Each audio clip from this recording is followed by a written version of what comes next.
Welcome to Formed, where each week we navigate a relevant topic or question through honest conversations.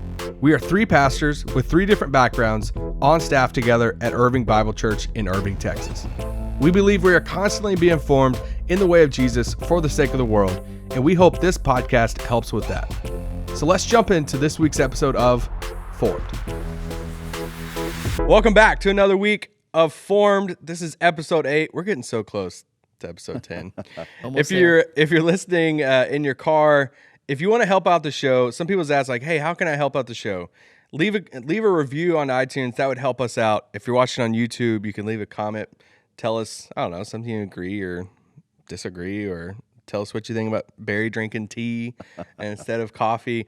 I actually have something right off the top I was going to ask you about. Did you see in the news that the term worship leader is copyrighted? I saw that. I saw something about that too. Yeah, there's this company called Authentic Media, and they have the trademark to worship leader. And didn't they sue some guy or something? Yeah, they're actually like synthesis, but now haven't they come out and like, hey, I think there's a little bit of backing away from some of that and trying to explain the hysteria that they caused. Yeah. So they went after like a social media like meme account. Like, okay, that's what it was. Yeah. We have the trademark to worship leader. It's like, how do you get that trademark? But all right, anyway, today we're talking about distraction. Oh boy. Yeah. I think the title of this podcast we're going to roll with is Do I Have Your Attention? And everything that grabs our attention in today's world. And I even wrote down the question when I was thinking more about the subject. I'm like, the difference between being aware of your distraction and unaware of your distraction.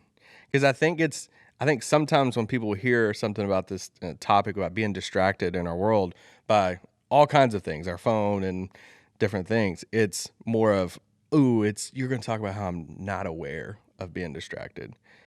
But like, I think I fall into the category of like, I want to be distracted because it makes me not have to deal with things in my life or think through things and process things. Like, almost distraction serves a purpose. Right. Yes, like keep me distracted. Yes. And Barry, you had this quote from this past week in your message from Maggie Jackson. And it's from Distracted, the Erosion of Attention in the Coming Dark Age. It says, the way we live is eroding our capacity for deep, sustained, perceptive attention, the building block of intimacy, wisdom, and cultural progress. Moreover, this disintegration may come at a great cost to ourselves and our society. Our old conceptions of space, time, and place have been shattered. This subject of distraction, why did you want to focus on it this past week in your message? Yeah, well, I mean, I read that book a number of years ago and just found it to be challenging and perceptive and, a little bit frightening. I mean, she's in the subtitle there. You can see she's like got a pretty doom and gloom outlook. Like there are dire cultural consequences for our erosion of the capacity to pay attention. And, I mean, it's not a scaremongering book by any stretch, but there is just this sense of recognizing that there's a lot riding on our capacity to pay attention. And of course, then when you bring that from a sort of broader cultural kind of view down to thinking about our spiritual lives, there really is a lot riding on it. That our capacity to pay attention is directly connected to our ability to cultivate intimacy.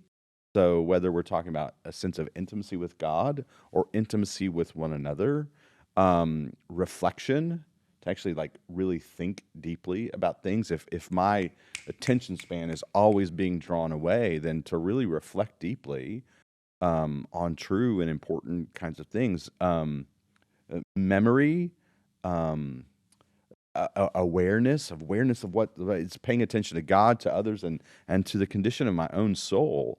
And when my attention is pulled in so many different directions, I lack that ability to have reflection, awareness, intimacy, memory, which then is connected to these really bigger issues of depth, right? You can't have depth in your life and in your relationships apart from paying attention. I mean, I think about, we'll get into some examples, but the whole classic, you go to dinner with your spouse, with your friend, and you're engaged in conversation, but there's a TV on, Right. Kim and I go to dinner, and there's like a screen on, and it have some, sports ball game on it up there, and I'm like, I don't even care about this, right? But and I'm yet, distracted. And yet, my ability to actually stay connected in this conversation is just constantly pulled away by the fact that this screen over here is drawing my attention. So that erodes that sense of depth, of intimacy, of, I think, sound judgment and wisdom. And boy, when you talk about the spiritual life, intimacy, depth, judgment, wisdom, like those are Vital. big, vital concepts. And so this is an issue that can seem a little bit trivial perhaps, and yet I think does have significant cultural and spiritual consequence. Yeah, and I think about, 20 years ago, how different it was. Like, we live in this age of distraction where we have to be so intentional and deliberate to avoid or put, like, how do I focus? How do I steer clear of those distractions for and engage in a conversation, connect with somebody, or even just do deep, meaningful work. And I feel like we have to fight so hard for that today to do that. And you look at the smartphone, and I mean, if we had to hone in on one thing that's going to distract us the most from our lives, it's the iPhone. Yeah. And we don't really acknowledge Samsung, but it's No Android users. do y'all remember when the first iPhone came out and the craze behind it? What phone did you have before the iPhone? So I had a BlackBerry. So when I was in corporate, so initially I actually had a separate work phone. I don't think anybody does this anymore. So the BlackBerry for work and like a flip phone, I think, for personal. Oh, flex on us. Well, no, it was just two the way you phones. did things. So you did two phones, but You then were that so became big time. like She was big time. it was not big time. But then that became cumbersome, so it became one phone. But like the beauty of the BlackBerry in hindsight was it really was a work tool in that you could only do email, a little bit of text because it had this like instant messaging platform just for keyboard on BlackBerries. it? It had like an actual physical keyboard, and so you could spend some time on it, but there weren't apps. There wasn't a web browser that was actually usable in any way, and so it was very different than the iPhone. And I remember, I distinctly remember the day the iPhone came out. Like I was in New York City, and I remember people lined up around the corner of that flagship store, I think it was like Fifth Avenue or Sixth Avenue, waiting for Apple to open to buy the iPhone. Because you got this little, for the first time, this little computer that fit in your pocket or your purse that you could do. I had an iPod. Now this was all in one. Yeah. I don't have to carry my iPod. Like I could listen to music, get on the internet, email, texting, and it said something about you if you had an iPhone. You could be this corporate stodgy person with the BlackBerry, or you could be this cool, innovative, cutting edge person with the iPhone. And I think that's the cult of Apple is what started right then because people like loved it. I had the little Nokia, like the ubiquitous little Nokia phone, and so to send a text message, you have to press 1 like 3 times to get a C. I mean, so you're not engaging it in quite the same way. I mean, it was like I said, it was ubiquitous. It was always around, but I wasn't always tethered to it in the same way. That once the iPhone came in, suddenly it's this convergence of all of these technologies that you can carry around in your pocket. If you made a stack on this table of all the different technologies from the past that are now contained in, you'd fill the table and then some, right? That all these things converge in our pocket, and it just has this capacity to just so keep us tethered to it. And so, my kids were little when I first got the first iPhone, and we were all really excited about it. And yet, from very early on, it started having an impact, but just because of how much attention this thing, draws from you. And it's really interesting. I mean, so another quote that I used in the message on this was a line from a poem from T.S. Eliot, distracted from distraction by distraction. And I've always been struck by that because I think it so describes the reality that most of us experience, right? Distracted from our distraction by distraction. And yet, to think about the idea that T.S. Eliot wrote that in like the first half of the 20th century, like long before we had these little devices that we're carrying around with us. If that was true then, how much more true is it of us in this smartphone? Yeah, I had the Nokia too. It's like a little brick, Yeah, yeah. and played Snake on it. On Yes. that, and had the Yes. Motorola Razor. Oh, at yeah, one that was point. big. Yeah, it was big time. But when you look at the iPhone, it's almost like it was kind of touted at the beginning of, let me tell you everything it can do, and now it's this thing of like, now I want to keep you here, like I want to keep you in it. And you look at Twitter's update a while back, this For You tab on Twitter, and even TikTok. I was joking with somebody the other day about starting a TikTok. I was like, I think I want to get on TikTok, and he's like, hey, the easiest thing to do is you just start a TikTok, get on there, and you just start hitting a lot of things that you like, a lot of videos you like, and then the algorithm will form it. He's like, Figures it out dude, for I'm you. just sitting there for like an hour because it knows exactly what I Yep. like. Well, keep your attention. Yeah, and it keeps your attention. And it's like our attention is this currency that things are going after. Is there anything, I know we focus on the phone, is there anything outside the phone that you're like, man, in my life, whether it's now or in the past, you're like, that has, or maybe somebody listening, some other examples of the phone that you're like, that's going after your attention? I think for me, it's a number of those devices, but it's the notifications on those devices, right? So whether it's my watch or my iPad or my laptop, like I have to fight so hard to put everything on Do Not Disturb, to shut down my email, to turn off my messaging. If I'm trying to engage in, like Wednesday's my study day. So if I'm trying to study or write a sermon and I've got these constant notifications, it distracts me. I'm paying attention to something else, directing my attention to something else, therefore not directing my attention to this thing that I'm trying to work on. And then I come back to it and I need time to refocus, and then I'm distracted again. So it's just this never-ending cycle. So it's that constant dinging, the vibrating on my wrist when I'm having this really important conversation, but I'm worried about, like, is that a text message or is that just I'm texting you like a meme or something. yes, and or is you're- that Isaac bothering me about like something he's making fun of me about? You know? I mean, this may sound just, get off my lawn, kids, old man of me, but like, I can't imagine wearing. Yeah, you don't do that. Yeah. No way. Yeah. I mean, getting the notification, and I have nearly all notifications turned off Yeah. on my phone. It'll buzz for a text message, it'll buzz for a phone call, and everything else is turned off. But like the idea of having all those pings Yeah. come, on my wrist, man, I can't even imagine. But that is right. Our lives are more and more sort of dominated by the ping, and even if it just pulls our attention away for a matter of seconds to actually get back Right. into Yeah. full focus on whatever it is that we're working on, or whoever it is that we are Yeah. engaged with. So, I mean, I think that part of it is just recognizing oftentimes we're drawn to what's easy, and it draws our attention away from what's harder, right? That sometimes engaging in relationship, they're complicated, but engaging the television is a whole lot easier, right? And I think about even the way that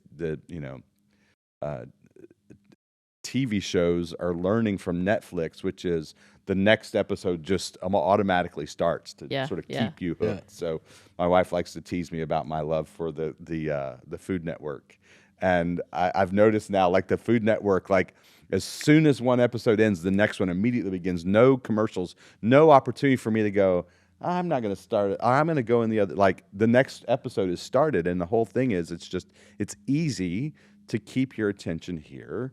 It takes more effort, more discipline to shut that out, to turn that off, and to engage in things that take a little bit more effort on our part, but are actually the things that make life richer and more meaningful. Whether that's reading a book, or it's engaging with a person, or it's deep focused work, or journaling, or prayer, or reading the Bible.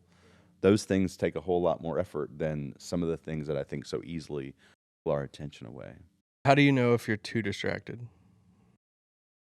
So for me, it's my mind wandering a lot, so I can physically be present and yet I'm not actually present. I'm thinking about all the other things I have to do. A lot of times I find myself almost unconsciously, I'm not fully aware of it. I'll be talking to someone, scrolling on my phone, and watching a show at the same time. There is no way I'm giving you my full attention, or either any one of those things. And I'm not even aware, like, why am I on Instagram right now? I just checked 15 minutes ago. Nothing could have happened that I need to know about in the last 15 minutes. And it's so subtle where sometimes I pause. I'm like, how did I even pick up my phone? I didn't even I wasn't even aware that I did that.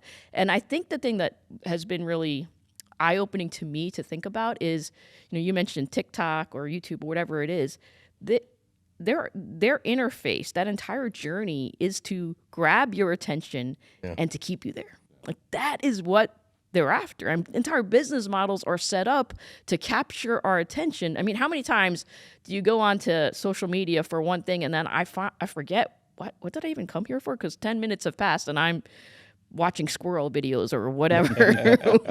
Like, I've just lost 10 minutes of my time on something that doesn't really matter that much to me. So I think that's an awareness. But for me, it's my mind wandering, finding myself not being present with people. And so that's something I pray about every morning. God, help me to be present with you and to be present. Because I'm interacting with people all day. And how often am I thinking about the next meeting or the next thing I have to do or my to-do list or, all of that.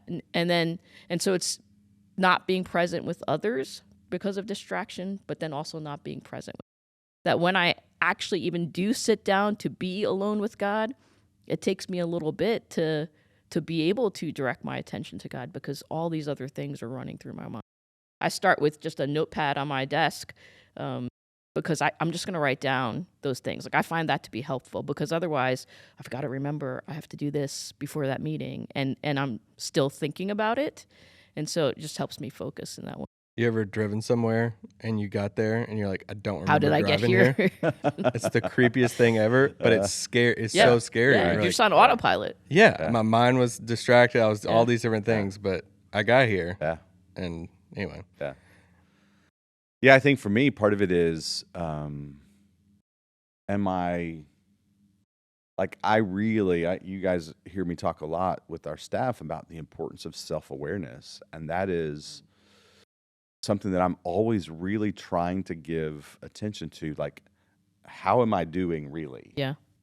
And if I'm not in touch with the answer to that question, it's because I've not given attention to condition of my own soul, right? Like, so I've not cultivated awareness. I've not done the reflection, the introspection, because I'm being pulled away by distractions. And oftentimes then that is connected to, what am I doing with stress and anxiety, right? So,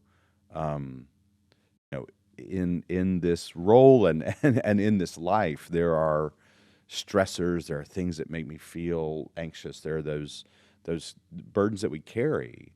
And the issue becomes, what am I doing with that? And oftentimes, right, in unhealth, I will reach for the distractions, right? I will look to the doom scrolling on Twitter and feel more anxious as a result, or I will go to Instagram, which doesn't feed quite as much anxiety, maybe a little bit more comparison, and right, but but I'm actually wind up reaching for these things that are not really going to be the things that help me, but they're easy, right? Rather than what's the kind of deeper soul work that I need to do, and the work that I need to do with the Lord to really process through those stressors and those. So I have to be aware of how am I doing, and I have to be aware of what am I doing with my stressors. And let's shift to kind of like, what do you do now? Somebody's listening to this and maybe they've been unaware, and even over the past few minutes, they're like, man, I think I am kind of more distracted than what I should.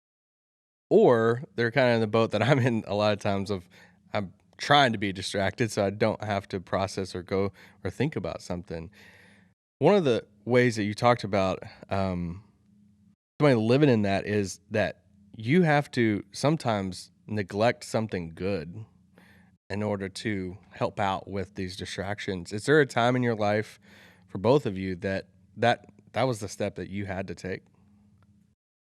I mean, I think for me, when I think about that question, I think that's almost what I have to do every day, just as part of. So at the end of the day, when I get to my end of the day, one of the last things I do to prepare for the next day is I just look at my calendar, I write down what are the 3 things I want to go after, and then I have to physically close my laptop.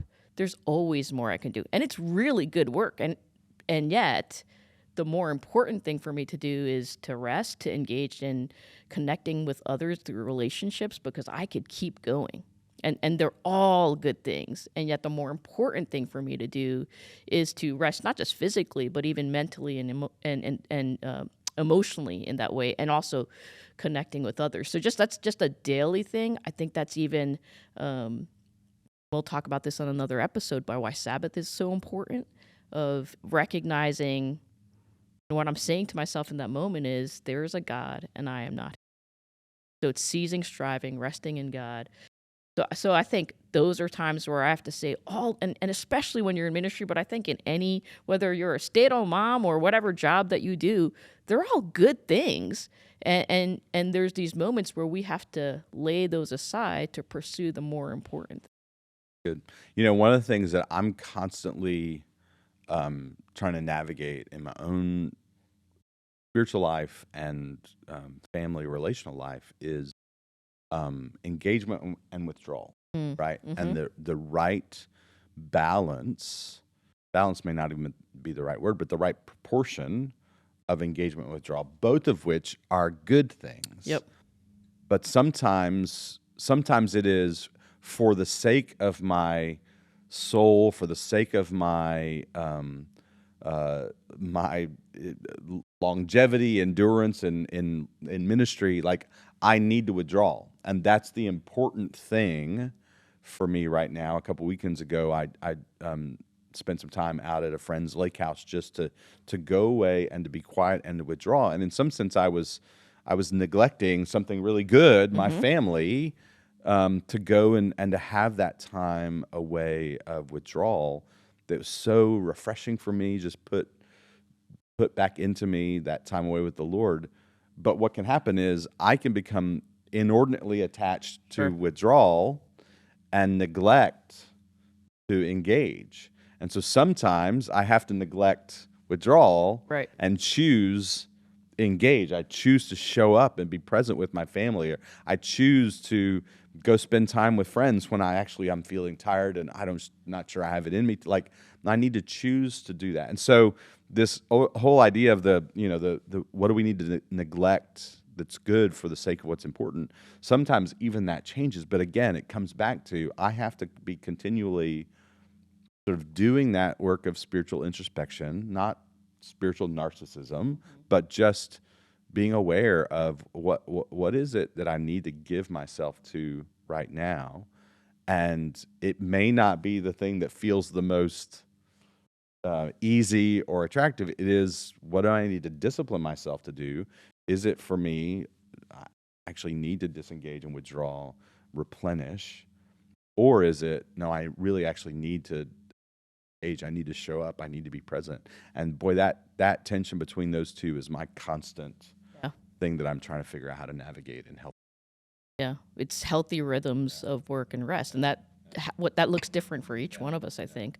I think what's been helpful to me, and I read this from a book called The Common Role by Justin Earley, who's actually coming to IBC this weekend.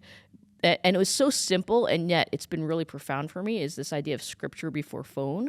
And so at the end of the day, I don't keep my phone in my bedroom. And that's me. That might work for other people. But for me, I know if my phone is in my bedroom, I don't have the discipline and the willpower not to look at it. Like, I just know I don't have it, so I'm going to keep it in another room.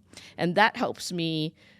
My phone is not the first thing I look at in the morning. So instead, I'm going to run down, get a cup of coffee, and sit with the Lord. And then I'll come back and I'll check my email and all of that. Still going to be there.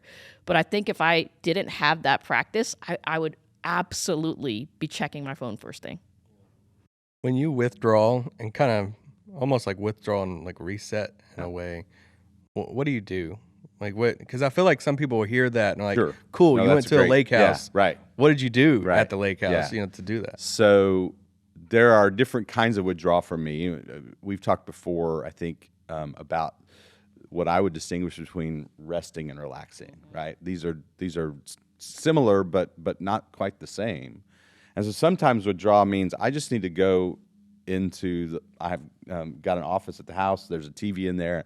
I just need to go put my feet up and watch a show or a couple episodes of something just to relax, right? But the way I say it is like relaxing.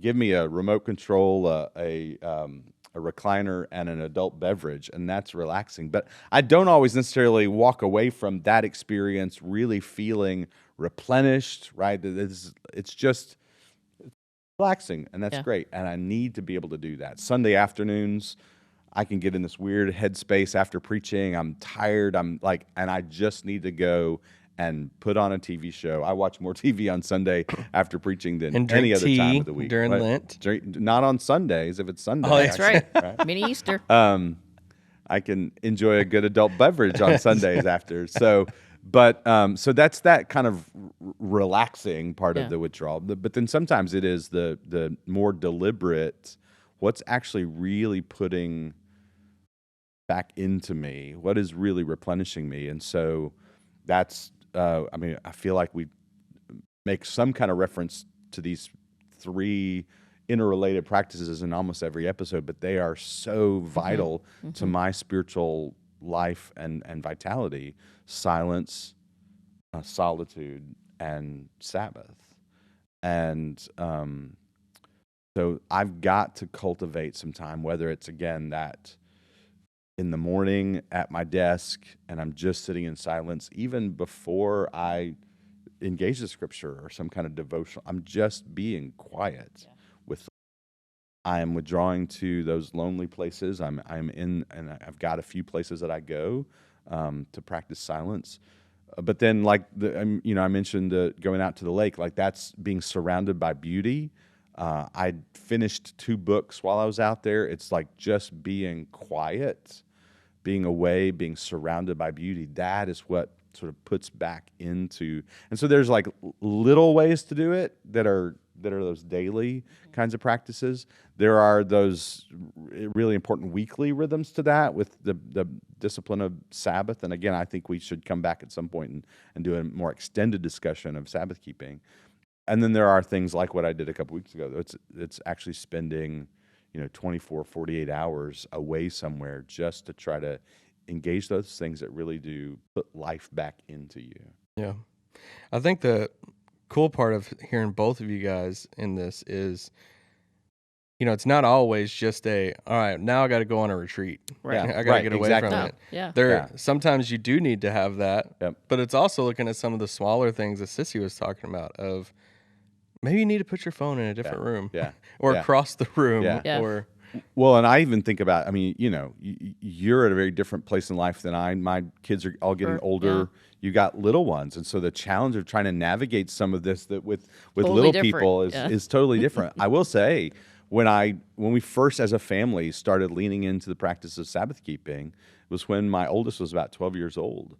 And I remember when, we talked about, okay, so we're going to not do screens for the whole day. And it was like, what are you talking about? We're going to kind of go without technology for this Sabbath day. And I remember one of the things that kind of, despite some resistance that my son was experiencing, he actually realized one of the things is that not only does that mean that I'm not going to be engaged with screens, but Dad's not either. Right.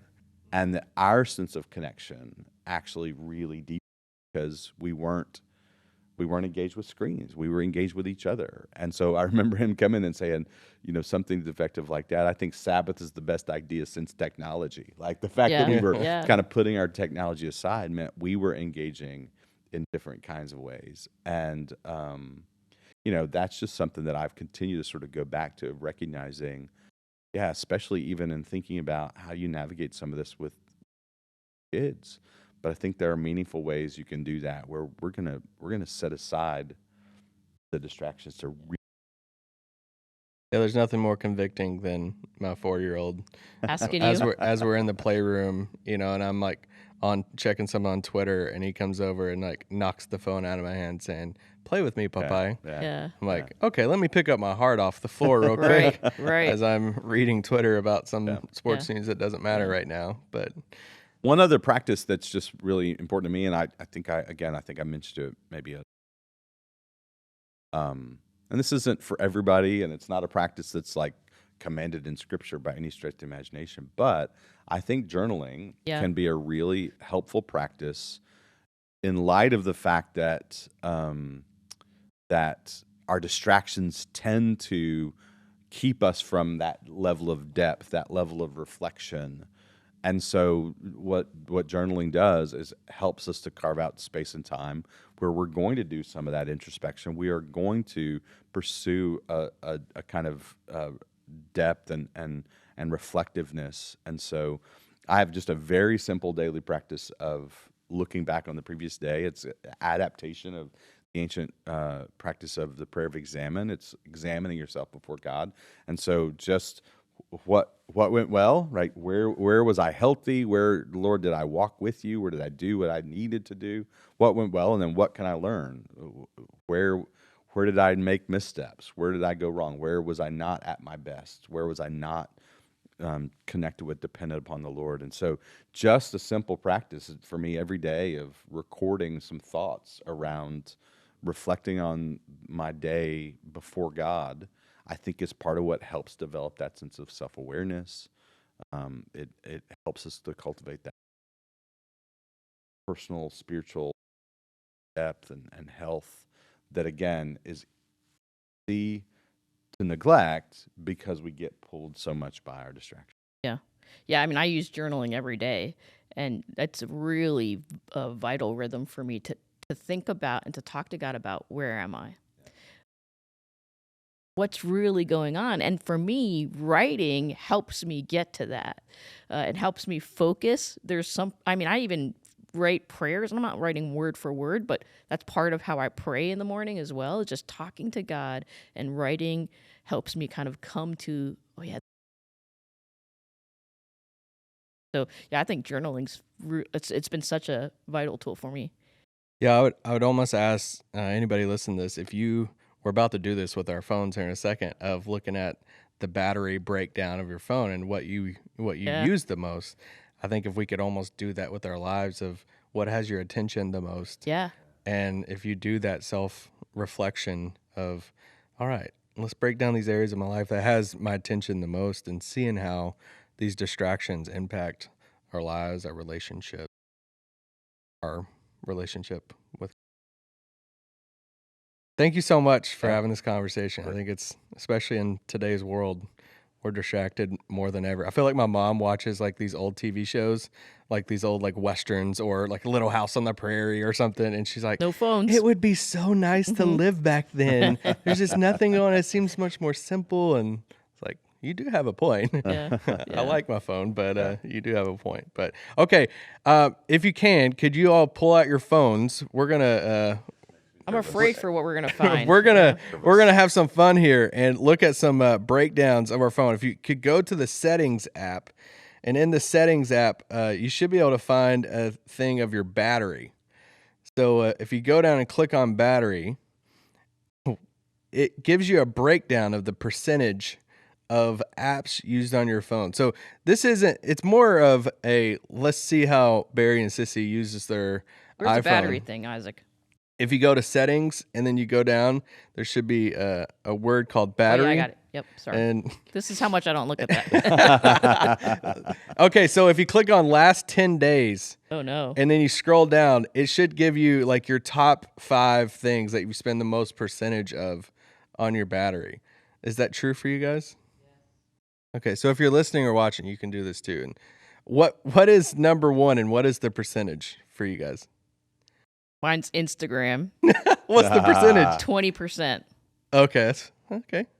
So mine is Safari, Okay. and it's 30%. But here's the thing: in order to not be so connected to Facebook and Twitter, I you go don't use on. the apps. Got it. I use Safari. But Ah. what that means is You I cheater. yeah.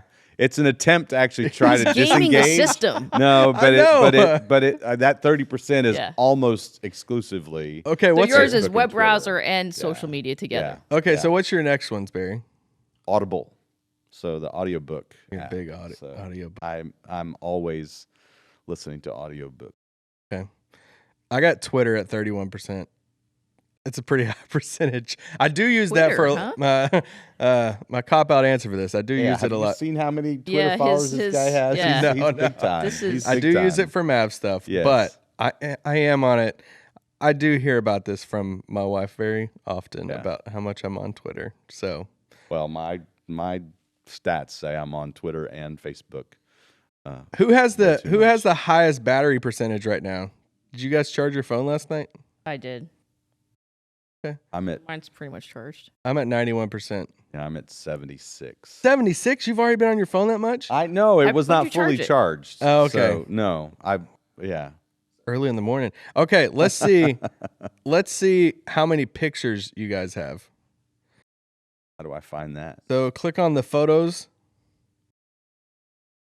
and then keep on going out until it has like your albums. If you click on albums, under recents, what's the number under recents? 1,146. How do you have just 1,000 pictures I on don't your take phone? a lot. I'm terrible at taking pictures. So I just don't This take a lot of counts pictures. screenshots too. I have a ton Yeah. of screenshots on my phone. Mine is 6,293. But yeah, a lot of them are screenshots. Okay, I feel like I can't play this game. What, Come on, what is come yours? on, Yeah. Come on. 55,768 pictures. Nice. Oh, you this don't is post a lot on Instagram, I do don't. you? I don't post a lot on Instagram either. Yeah. okay. You, on the other hand, are. I feel like I post and then And I'm again, you got littles. Like, taking Yeah, pictures you of probably- everything yeah, right now. taking pictures of the Yeah. kids. Yeah, Yeah. they I just- get to watch soccer games. The Well- first goal the other day, that was amazing. It all clicked. I loved it. He hadn't I loved he hadn't it. scored his first few weeks playing soccer. All clicked. Had 5 goals in one game. Wow. Nice. And just like went off. Go Roman. And now That's he's just awesome. all excited about it. And he had a dance or Fantastic. something. Didn't he have yeah, something? he danced did? after. He was and ready. He was his sister, not about it so far. But what about your screen time? Oh, this one. This is not that's gonna be good. Let's. So if you click on settings and then screen time, This is. It feels like we're now undermining the credibility Right. of everything, Everything we we said in said. the entire episode. Oh, what's your no. daily average of screen time? 2 hours. Mine's But 2 hours. I've got a thing on my phone that I set that after I think it's 40. Like It tells locks, you? yeah, it locks me out. I can Okay. override it, and I often do. So, but I try to do that because I could just be on this all the time. Okay, I think mine is off base because of how often I end up using the Audible app. I'm hoping that's what's throwing it off. This is no. ridiculous. Tell us what it is. I'm Barry. not even. I don't It even. wanna probably say is it because around. of that. I actually think that's because I didn't want it to be. I was like, Right. no, and I was like, oh yeah, I think it is. And I oftentimes will even be listening to an audiobook when I go to bed at night, but Is it over 5 hours? no, it's not. Okay, so it's So under- am I at least lower than you? no. Well, I'm like 2 and something. Oh yeah, mine's 3+. Wow, you're only 2. I thought you'd be more. Yeah, I mean, I tried. All your pictures? I've tried it. Your pictures alone must take you. Who are you guys? Light mode or dark mode on your phone? I'm light mode. I'm light mode. Apple Maps or Google Maps? Apple Maps for me. Google Maps. Google Maps. Waze probably either Apple Maps or, Or- Waze, but yeah. I don't ever do. What's your phone background? Is it a picture? Yeah, This is it's- mine's a picture from a trip I took to Arizona. Oh, cool. Mine's a picture of San Francisco. It was a picture you took? Yeah, and actually my daughter. So also, it should be pointed out that some of that screen time may be my daughter's usage. But she actually set the little background image Oh, that's nice. on my phone from a picture that I took in San Francisco. So I was like, all right, I'll keep it. I don't. I always just keep it blank.